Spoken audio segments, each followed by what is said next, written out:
Welcome into the Gramlich and Lain podcast, presented by Ingles, the official supermarket of Gramlich and Lain, and Graham Neff, the official athletic director of Gramlich and Lain. I think it's fair to say the AD of the Clemson Tigers. Graham, we always love having you on. We love chatting with you. We know you are super busy, a lot of things going on right now, but just how's life? How's life in Clemson? Well, I know it's a home game for you guys. This is just a regular. We're talking here on a Tuesday, and you guys got your orange and your tiger paws on. You're even doing better than me. I'm kind of like subtle purple tone here. We have a couple like business meetings later today. Things are great. Lots going on in college athletics. Obviously, look forward to chatting on that here towards the end of the spring semester. Certainly, Clemson athletics. Plenty at hand as well. We actually start later this week and into next week our called the old school coaches caravan, and we called it Prowl and Growl here for a while. Now we call it our road show, and so Sweeney and Brownell and the AD guy will go around and throughout various parts of the state and just chat and have some good discussions like this with IPTAY donors and fans. And so that hope springs eternal kind of time of the year, which is always good in Tiger time. Last thing I'll say, and I don't want to preempt any question. We've talked in this forum on different events and musical acts, but this upcoming Saturday, KG, big one in the Valley, the King, George Strait. So I don't want to timestamp us, but that's happening here shortly, and whenever the listeners are tuning into the podcast. But big time deal for sure. I am so excited. This will come out after George, but Mac and I are both going. I cannot wait. Cannot wait. Thank you for doing this. You have made my life. I appreciate it, and cannot wait to see George. But you mentioned, going around with Coach Brownell. I did want to ask you about this before we get into football stuff. How cool was it for you as an AD to see both men's and women's teams in the NCAA basketball tournament? I thought that was really special, and what a year for Coach Poppy as well. I mean, first time since '98 here at Clemson. I hope it becomes a regular. Expectations are a funny thing, but both programs are led. Sean and Brad, resource certainly, Clemson. And so awesome deal. Couldn't be more proud of really all the winter sports in Littlejohn. I'll throw in our ACC champion gymnastics team as well, and so. Those three sports that compete in Littlejohn in the winter, awesome stretch. Again, led Brad and Sean a lot. And really, KG, and you know this, you lived it, but just like the synergy amongst the staffs, Brad and Sean spend a lot of time together, I would tell you. And that's not, an expectation of the AD of, hey, well, your coaches, whether that's tennis coaches, kind of like the peer sports. To spend time together. I think when you have that, when you have like the relationships that they have, like you just get the competitive advantage, and there's some synergy of that. Both of those guys lead their programs in that regard, and so then it kind of trickles all the way down. But it's just really, really good, really good juju, and then just day to day within the building, so to speak, and then ultimately the results in the court show it. So a lot to be proud of there for sure. I don't think there's any doubt, and it is very cool, for us as alumni, and obviously as KG as a former player, just to see that, from both sides, but specifically to just to get into March, have momentum, both teams, and to have that success, and then to hear their relationship, that's got to be kind of a dream come true there. We just had the NFL draft as well, and so as we kind of pivot here to football. It's not a secret, right? I'm up here at Bristol, Connecticut. I'm answering anybody that sees me. What happened? What happened with the Tigers? They win 7 games, go 7-6, and have 9 guys drafted in the NFL draft. So we can touch on the season maybe a little bit, but mostly looking at that.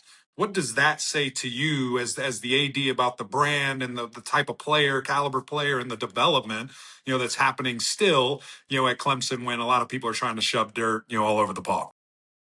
Yeah, well said, Mac, and I'll detach the 7-6 season from to more to your question of and even in this era really college athletics from a roster building, retention, portal, NIL, revenue share, it certainly shows that Clemson, as we always have had, certainly still has the strategy and the I call it the brand value, the execution of getting talent, recruitment, development, retention, and so that shows itself in April and draft time. Certainly did this year, and so proud of all 9 of those guys that were drafted, the close to a handful of undrafted free agents that are going to get a try, And so I think there's a lot to be said of like the go forward of that. And certainly, and for us, we're sitting here and Dabo had spring ball a week or two earlier. I think it was just kind of calendar circumstance, but I know was pumped with how spring went. Had a lot of newcomers, not only the freshmen that matriculate in January, of course, but, transfers in here. And I think what that has done for, call it culture, leadership, depth, competitive depth. These are words that, Dabo and I have certainly talked on. Dabo's talked on a lot. And so I think there's a lot to like there. And so I hope that the excitement, the testament to the talent that Clemson has had and has from a football roster standpoint that was seen from the draft, helps propel the message forward as we continue to it's a busy high school recruitment time right now. Visits and official visits are kind of at hand and coming up, and commitments, and then you'll get into the fall and the season. So really proud. I get the connectivity point of look at all this talent. What the heck happened? That narrative is very understandable. But I think it's proper to choose like the go forward of just like the talent at hand. It's still Clemson, and pumped about what the 26th season starting in Baton Rouge is going to be come the fall. Did you know Ingles only sells USDA choice and prime cuts of meat? Maybe it's time to reward yourself. Our butchers cut all our meat fresh in the store every day. Grass-fed, organic, you name it. Not only that, we'll even cut it to order just the way you like it. And we grind meat fresh in the store multiple times a day. It's all in the bag. That's the best meat in town for the best folks in town. Ingles, low prices, love the savings. Fall. Absolutely. We can't wait. We wish you would be here already. One of those changes that we're going to see is Chad Morris back. Back like he never left. Back like it's 2011. Eric McLean's out there putting pads on. Yeah, Mac's ready to go. But can you talk more about just the conversations you've had with Chad since he's been back and kind of what to expect from the Clemson offense reincarnate, if you will? Yeah, I was when Chad was here the first time. I was here at that point to a different role. I came to Clemson as the finance guy, as the CFO guy, and so I remember being down at a couple practices early on. I think my first season here, so to speak, and Chad was the OC. And during practice, Mac, you've probably heard this so many times, right? But you can't go broke making a profit. So that was one of Chad's deals of like, hey, from a quarterback standpoint, if the first read or whatever, like to push the ball down the field isn't there, hey, dump it off, right? And get a couple yards. You can't go, even if you make a little profit, get a couple yards. You're not going to go broke. Don't take a loss, or don't force a turnover. And so I was a finance guy on the just sideline watching practice, and he was yelling that, and he goes, ain't that right? Ain't that right, money guy? You can't go broke making a profit. It was just one of my like kind of first Chad Morris experience type circumstances from, a decade ago.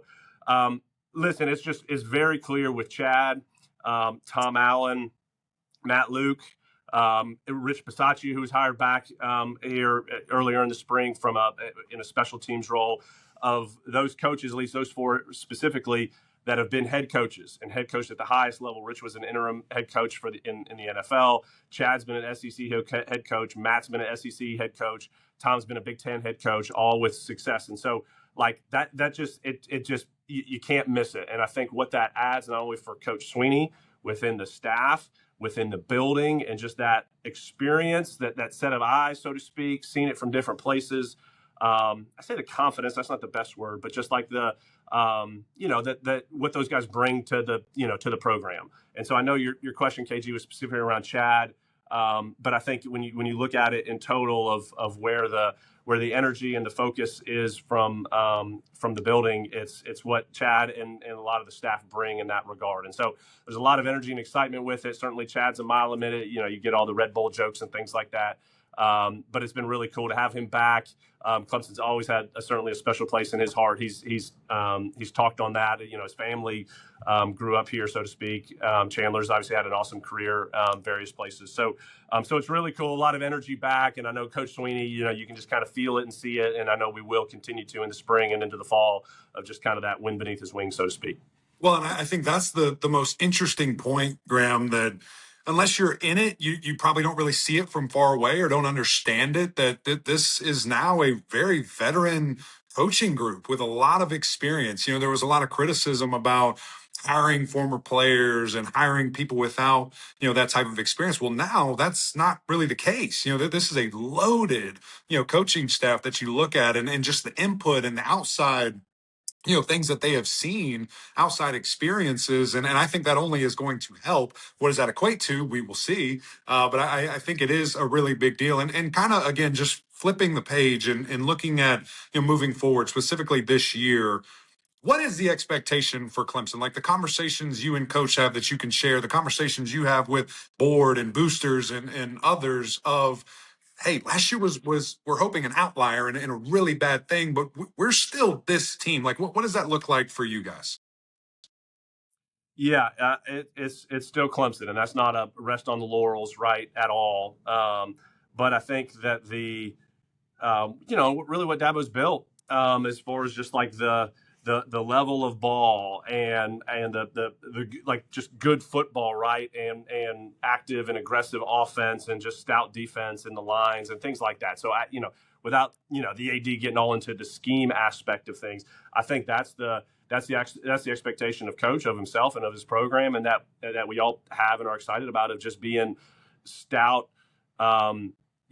Just really good football team. Now, at the end of the day, scoreboard matters, and you get into one possessions or key plays here or there, right? And at the end of the day, it comes down to coaching and decision making and players to get those to make the difference in games. Our schedule is stout this year with what the ACC is bringing back. Obviously, our non-conference schedule with the Gamecocks end of the year for the second straight year, opening with LSU SEC team. Miami, national runner-up is coming to us early. We go out west to play at Cal early.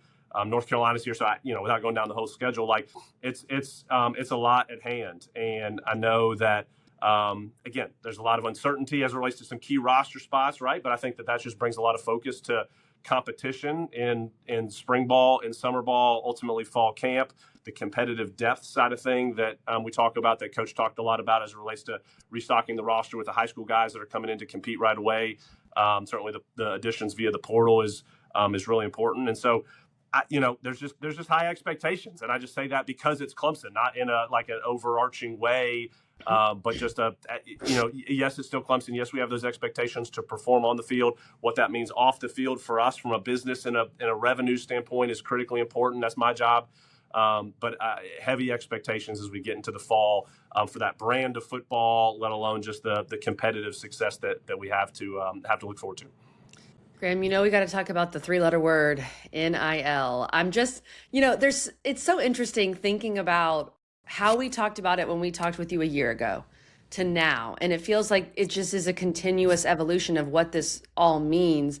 How do you feel Clemson is in this NIL world, and what do you think Clemson needs to continue to do to continue to stay competitive in this new era? A couple of things there, Kelly. There's some hat in hand here of the messaging. This is a public pod, so to speak. The messaging, I think, and I'm speaking for Clemson, but I also say all this, that I sense that it's very transferable to most schools like us, that the messaging from the athletics department to our fan base, to our donors, like it has just been different, like every 6 months. Yeah. Maybe shorter than that, every semester for like the last 4 years, because like the goalposts kind of move, so to speak, of like what's allowable, what's being enforced, maybe what's bylaws from the NCAA or now the CSC, the College Sports Commission, it's just been this continuum, like the proverbial airplane while we're flying it, right? And so my point from the hat in hand side of things, like I feel that a lot as it relates to our fans, and that, gosh, I feel like the messaging from us it's been really hard, and it's day-to-day job for me, and it's I say it's confusing, but it's complex. It's really complex. So my point is, even if you look back over the last 4+ years, gosh, it's been, this iteration of how NIL works, and collectives and IPTE and donors, and now it's not donors because it's fair market value, commercially driven NIL, and so that's actually through business and companies, not with donors, and so that's a different message. That's all above and beyond revenue share, right, which is a fixed amount, the cap and allocation. So it's I say it's not necessarily apologetically, but recognizing that it's just it's very different. We could do this pod again at the end of the summer, and it's probably a different disposition, right? there's some key meetings coming up. So that's one thing of just the recognition that it is very complex and it continues to change. Now, for Clemson, couldn't be more focused on the utility and the strategy around our revenue share allocation. That's very, very important, obviously, and that's really baseline. But ultimately, how we're driving above the cap or supplemental dollars to our roster and how we're able to facilitate that within our ecosystem, our Clemson community, and for and with our players. And so for us, Clemson Ventures is a key cog or key strategy of that. So we created Clemson Ventures 2 years ago. It is it's our in-house multimedia sponsorship and sales engine. It's really our commercial revenue engine because we do a lot of our other activities, licensing, and again, commercial interface out of Clemson Ventures. All of our communications, videos, our Clemson Plus, our content production, video production out of Clemson Ventures. So it's a big umbrella for commercial revenue activity. Now, to compare it here at Clemson, we all well know IPTAY and the brand of IPTAY. It was founded in 1934. We're coming up on 100 years of IPTAY, and it's a revenue-generating entity of Clemson Athletics. It's philanthropic in nature. And so Clemson Ventures is structured and intended to be revenue-generating engine for Clemson Athletics, but it's commercial in nature, right? Businesses and companies and that type of interface. So my point is, just to simplify in that regard of what Ventures is, but now you have NIL, of which we schools are able to facilitate NIL and drive that support for our student athletes with resources, and it has to be commercially focused. And so Clemson Ventures, that's what their business is, to generate revenue, and they play in that ecosystem. So now essentially Clemson Ventures acting as an agency, so to speak, a facilitation agency for NIL for our student athletes. That's the play. And so Clemson Ventures is really unique. We're continuing to grow it, but I'm really excited and bullish about what that helps to drive to support all of our programs, but certainly football, basketballs get the significant value from a fair market value standpoint, and how we drive resources for those programs and what's ahead for them for these upcoming years. We're kind of coming on the tail end here of basketball portals, Kelly, for men's and women's basketball, pumped for where Brad and Sean have rebuilt those rosters. And that's the strategy. So that's a lot there, I know. I'll pause, but that's where we've been. And for Clemson, your question, Kelly, where I'm excited of where we're at and where we're going. Graham, interesting that I just thought about when you're talking about this, Ventures kind of acting as an agency there. It is, and share what you can, sorry, but is that like a blanket type of agreement thing with all of your athletes that, hey, we can represent you, like the ones that have agents and the conflicting things like that? Like how do you guys navigate, I guess, that space with maybe more of the, I don't want to say higher caliber, but some folks, men and women, that are making substantially more versus the rookie that just came in to play left guard? Yeah, no, really thoughtful question, Mac. You're right, because we do, a lot of our student athletes kind of in the industry, like more and more and more are having representation, which I think is sometimes has a negative connotation. Oh, they have an agent, but I think it's a really it's big business, it's big dollars. I think it's really savvy from a lot of our student athletes just to kind of be protected, but be have a team, have some experts in that space, so to speak. That to be said, a lot of them do have marketing representation on their own. And so how we work on assets and what the rights are as far as what Clemson is able to do and help to facilitate to drive dollars, Clemson Ventures in this case, versus maybe their own, marketing agency or their representation that does that. So it does get really in the weeds on what agreements are, what contracts are, what our facilitation, rights or opportunities are, and our estimations around what values we can drive. So as we build out, I'll kind of take a little bit further, Mac, to the right-hand turn, what our front office looks like. And that means not just supporting our sports, football, basketballs, baseball, with player evaluation, and how, what's the value, what's the values per position and per player, but ultimately our kind of front office support. That's contracts, terms and conditions, negotiations, right? And how we centrally have to manage our cap allocation, because this is not just an NFL franchise where we have a a salary cap number of $302 million or whatever it is this year. Like, we have 21 sports. We distribute our revenue share over 6 sports. And it's really over, cap years kind of span rosters. And so there's a lot of moving parts about what we have to do administratively to have our requirements to not exceed our cap, what our facilitation plans are per player, to your point, Mac. So there's it's kind of 3D chess in a lot of regards. Yeah. We are bolstering our front office, our central front office, to manage that from a regulatory side of things, but also to lean in and be really aggressive as it relates to the facilitation of NIL, which would be above the cap dollars. Yeah, I don't want this job, but I'm so happy you have it, Graham. Really am happy you have it. We know you got to run. You got another meeting, and so we appreciate your time. I want to end with this because I know this will come out after George's concert, all right? But I got to know, what is Graham Neff's favorite George Strait song? It's not an easy check yes or no. I mean, that's mine. It's classic. It's not easy because there's a plenty list, but that's always my. So it's been on my Spotify, just kind of getting the juices flowing. And so no doubt, check yes or no when that comes on. I haven't seen the set list. I don't know if I'm privy to that or not.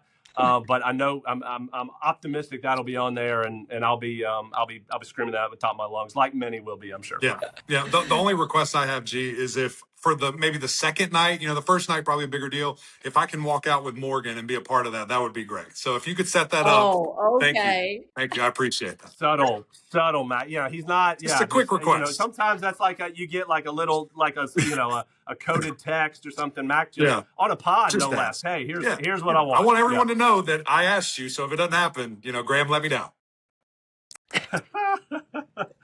Guys, thanks for having me on. Love repping the Tigers. Good to see you guys and your listeners. Go Tigers. Appreciate you, G. Rollback just dropped their licensed game day collection. Polos, hoodies, Q-zips. Custom designed for your school.